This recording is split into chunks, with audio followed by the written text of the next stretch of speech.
WineCAST is brought to you by Balzac Wine Bar on Milwaukee's East Side. Balzac offers complimentary samples and discounted wines featured on My Wine School's WineCAST. See Balzac's wine page on the My Wine School website under retailers at the top of our page for more details. So happy Wine Wednesday, everyone. We're back. I'm Jessica Bell from My Wine School, where it is wine your way. Welcome back to those of you who are with us for our Wine Newbie WineCAST number 19, where we set the groundwork for port. I've got Karen in the room, and the second WineCAST of the night feels a little different when we're dealing with 20% alcohol, I think. It took me a little longer than usual to pull up all the new stuff, so we're gonna brave through it for you, for making sure we bring the best in wine education to you guys. So if you're wondering how to say hello to us, to be a part of the conversation, on our homepage where we broadcast live, right to the right of the screen, you'll see a place where you can chat in under audience. Just go ahead and type anything in there, and it'll take you to the screen if you're not signed in.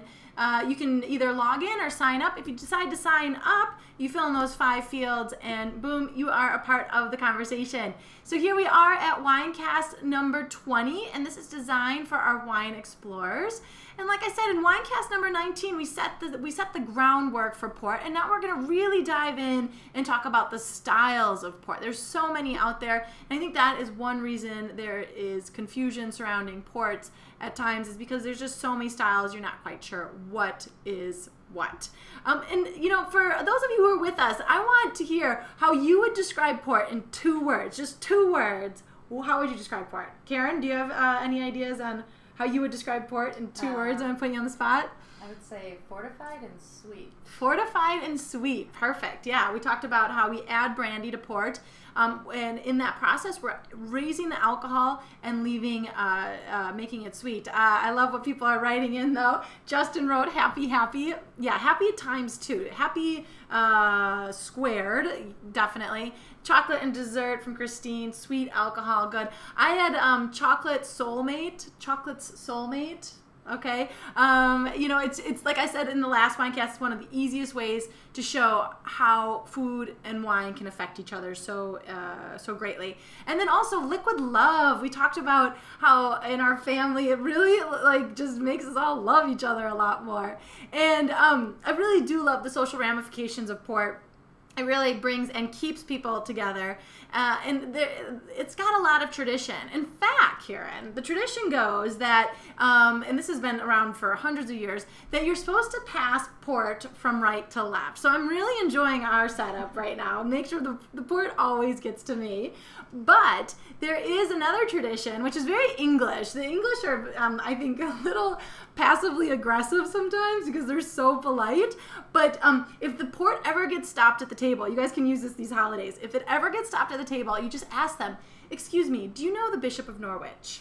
And that is supposed to be the cue that you're hogging the port. So Karen, if you want the port, just ask me if I know the Bishop of Norwich, and I will pass it on. I love it. It's kind of like passively aggressive, right? Like, give me the damn port. Okay. In Spain, they would just be like, dámelo, right? Yeah. So here we are. Let me show you guys the label. We're still on our 6 grapes, which is from Graham's, is the producer. Let me just flash that up there for you guys. I don't know if I did that. Graham's 6 grapes, and it is a port, which in the EU means it must come from the delimited or defined region in Portugal, right outside the town Oporto, and along the Douro River. So let's see. Oh, I also wanted to show you, this has a couple things on it. One, I'm making you guys dizzy there. Got grams, and then you have 6 grapes. 6 grapes is telling you there are 6 grapes used in this port. I'm happy to tell them to you. Most of them are going to go right over your head. And then also you see reserve, which I'm going to talk about what that means as we talk about the styles of port. And then Porto. That's Portuguese for port. Okay, so that's our label there. And there's lots of styles to port. And one that's often overlooked, and I just want to give it like a 2-second time, is white port. White port is so often overlooked, and it's really a fun one if you can find it. They're just really difficult to find. But what we're going to focus on today are the reds. And it's interesting because when I say it's a red port, there's a lot the color will show you about the port itself. And we'll actually take a look. Take a look at this port that we have here. And you guys tell me, is it more of a purple ruby color or is it more of a brown tawny color? So you guys tell me that. And while you're doing that, let's talk about why a red wine can be anywhere from purple and ruby all the way to tawny. Karen, I have like a really gross looking apple over there. Will you show it to them? Here, let me just give your camera as well. So you can see that apple, right? It looks pretty gross. And why? Why does it look gross? It's been cut for hours. And why it looks gross to us is it's a sign that it's browning. And so exposure to oxygen will brown things, natural things. And as a result, the similar process is happening in your wine. The wine, as it's exposed to oxygen, will become more brown in color. So the grapes, when they start off, are purple ruby color. And then as you expose it to oxygen, you get more of those brown and yellow and orange undertones. So when we do that, we can actually see that on our ports here. So what are people saying about the color of this one? No one's really chiming in on the color. Christine did have a question. I don't know if you'll get to it later. She's just saying how, because on her bottle there's no indication of tawny or ruby. I think she's referring to the 6 grams or the 6 grapes. Sure. So how does she know what she's actually getting? Right, and that's a great question. I'm gonna tell you in a second. In terms of this one, it doesn't have anywhere on it ruby. It doesn't. And so it's difficult to know whether you're getting, say, a ruby or a tawny style port. And well, you know, it's interesting on this one. Usually you do see reserve ruby, or you would see it's the level below ruby would be special ruby, you know, or fine ruby. And then if you were looking at tawny, it usually will say tawny, or it'll say fine tawny, which actually means one of the lesser expensive ones.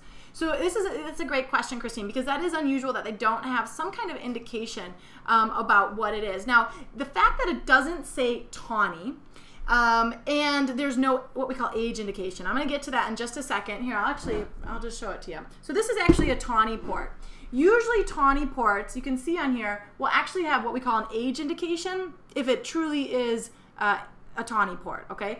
You'll have an age indication. So that would be your clue that you're dealing with a tawny port. Now, if it's a inexpensive tawny, which means it wasn't aged 10 years, it was aged, you know, maybe 2 or 3 years, but it still has a tawny color, they're getting that tawny color by adding a red port with a white port, and it will say tawny. So I guess with this one, it's going to be more of the process of elimination that you don't see an age indication, you don't see the word tawny, and you don't see a vintage. And I'm probably throwing a lot of you off because we're going to talk about all this. So all those words I just threw out, hold on to them because I'm going to get to them in just a second. But that answers hopefully your question about why this one doesn't have ruby on it. The reserve is a big clue. You really don't have reserve tawny, so you would maybe assume that a reserve ruby would be a ruby style port. But great question.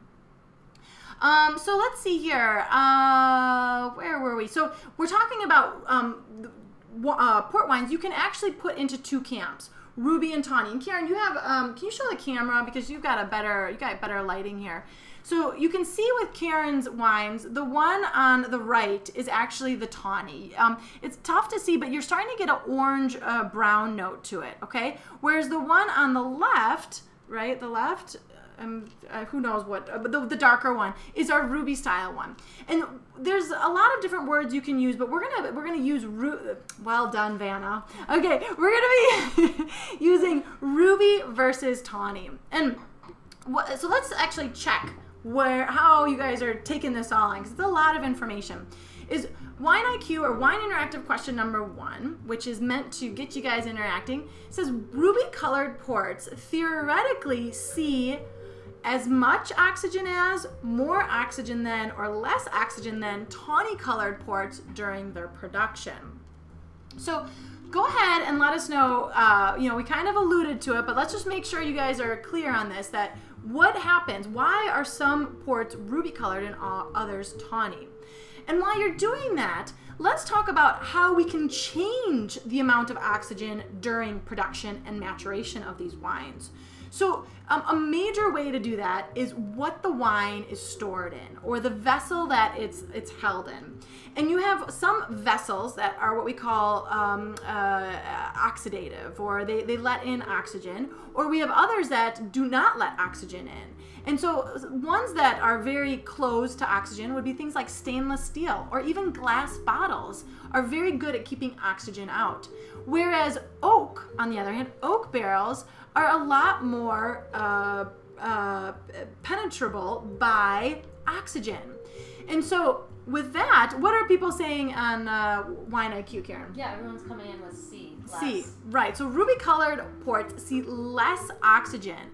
And so then we can, based on that information and the information I just gave you, we can guess that tawny colored ports tend to see more time in oak barrels, right? Because the more time they spend in these vessels that allow more oxygen in, the more they're going to lose that red color and gain more of the brown color. So let me summarize it for you. So rubies tend to see less oxygen during production and maturation, whereas tawnies tend to see more oxygen. Let's really break this down, make it really easy. And this is how some other people like to define rubies and tawnies. They talk about rubies having less oxygen, but being bottle aged, okay? Whereas tawnies see more oxygen, or they're oak aged. And there's exceptions to that, but that's another those are common terms that people often use to separate their ports into two camps.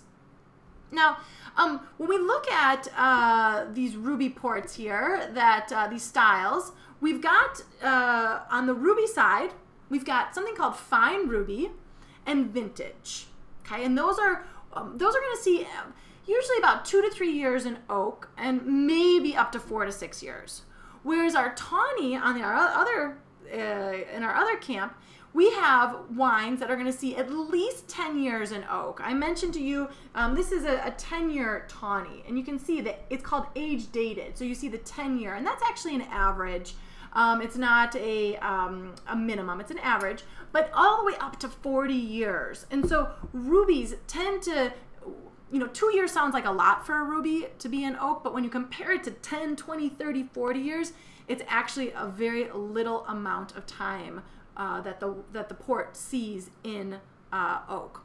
So now I put this at the bottom, fine tawny with a question mark, okay? Because although it's called a tawny or a fine tawny, or some people call it a commercial tawny, these are wines that don't have an age date on it, but they're tawny. And I alluded to this before. The way they get there is by mixing red and white. So it's not really a true tawny in the idea that it gains its color from being exposed to oxygen. It gains its color of this pink color because they've put red and white together. So fine tawny is actually more of a bottle aged, but it has the word tawny in it. It has got the color tawny, but it only really is aged for about 3 years. So I want you guys to know everything. So I want to tell you some of the exceptions. So if you see a fine tawny, how do you know? It's not going to have an age date on it. So it won't say 10, 20, 30, or 40 years, and then the price tag. The price tag will be 10 to 12 bucks. Whereas if you're looking at age dated, you're looking at least $30, $40 on your age dated tawny. So that will be a big indicator of whether it's a true tawny or, a doctored tawny. So let's see here. Let's actually go on and check out this style of ruby. We're gonna figure out where this ruby that we have, the 6 grapes, falls in the expansive categories even within the ruby style. So go ahead and we already took a look at the color, right? And we saw that this ruby is distinctly ruby, whereas the tawny is distinctly tawny. It's lost color due to its time in oak. But now go ahead and take a smell. Now, we smelled it before on WineCAST number 19, and we mentioned that it had a lot of fruit on it, right? And we mentioned that because it sees lots of heat and hot conditions, and so you get really ripe fruit on the wine. But what we're gonna see is where this ruby tawny fits in with the other styles of ruby. So go ahead and let us know what you think in terms of a ruby. And while you're doing that, let me start introducing some of these other ruby styles. Before I go on, are we having any questions that need clarification? Well, Weaver just was wondering, so tawny is not a mix of white and red, and fine tawny is a mixture, correct? She says. So a tawny, great question. So Kim Weaver said, so tawny is not a mix of white and red, and fine tawny is a mixture. So you're right. Tawny, if it has no age indication, so if you see no numbers on there, like a 10-year, 20, 30, then yes, it is a mix, actually, of white and red. A fine tawny, you can see it can say fine tawny, it can say tawny, but if you see no age indication, then it is a mix, okay? If you see an age indication, then it's not a mix. That's how you're going to know the difference. It can say fine tawny or just tawny. It's, you know, they're trying to make it sound fancy by putting a fine in front of it, basically what's happening. So if there's no age indication, then it's a mix. I think that makes sense. Okay.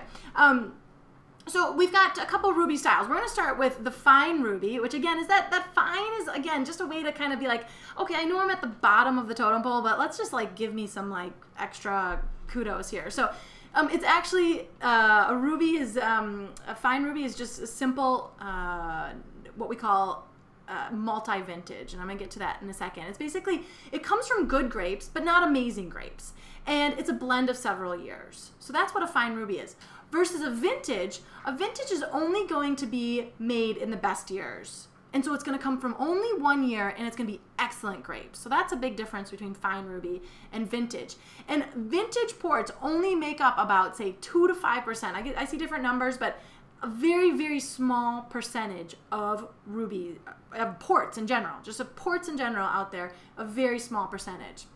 Now, let's go ahead and let's see what we see on the nose on this wine. Is anyone talking about the nose? Okay, so what you see is, like we said, lots of fruit, okay?